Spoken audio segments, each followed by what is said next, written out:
ganaar ba seen loo si man waxuñu rek nga def ginaar wala xar déedéet sa doole nu mu toll boo mënee addunay ginaar addunay xar addunay jigéen def ko si màggal bi adduna ren di bernde yaa ngi dégg joxe ñam amul xeej ak seen loolu mooy màggal après nag wàcc kaa yi jàng na Alxuraan salaatu ala nabi loo man waaye màggal gi bernde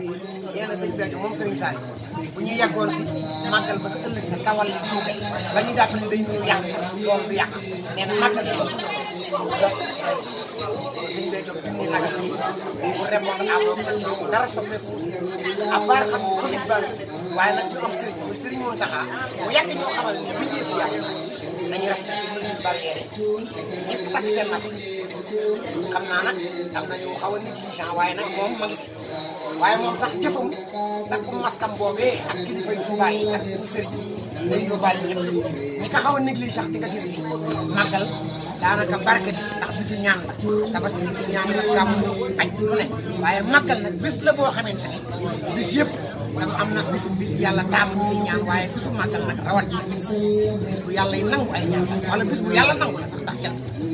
donc mën nañu rafet njort si Sëriñ Mountakha ni mu wootee daal nag dañu sàmmanteeg li docteur yi wax ñu ngi ñaan di rafet njort si ni yëf yi dana fi jaar yàlla nañu ko ñaan Sénégal bokk ci dëkk yi xam daal ñu koy màggal nañu zéro cas di rafet nañu si njort ndax mbindeefu yàlla la sëñ Saliou danoon naan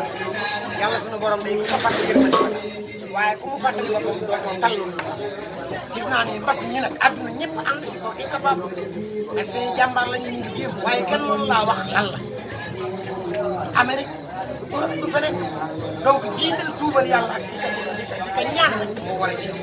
teg si nag respect mesure bari Sëñ Mountakha nag loolu la yàgg woote ci gis nañu résultat yi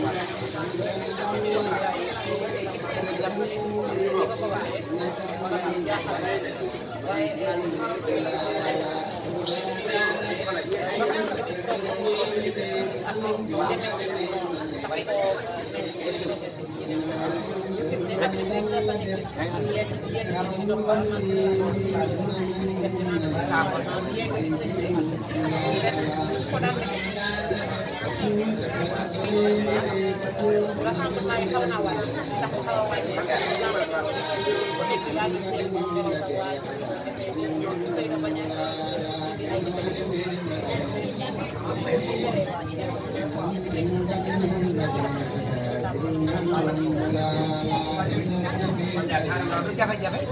ndax li ñuy wax décentralisation am na fu ñu ko waxee si baax concentration waaye daan na tax mbooloo mi bari ñu séddale it nga gis ne xëy na bu fekkee da nga war a am bu ñu war a jël sa mbool doy il faut nga servir centralisation bi wàññi li muy permettre mooy nombre réduit quartier bu ne bu amoon benn waay sous quartier yi ñu tas ka defal ma juróomi waay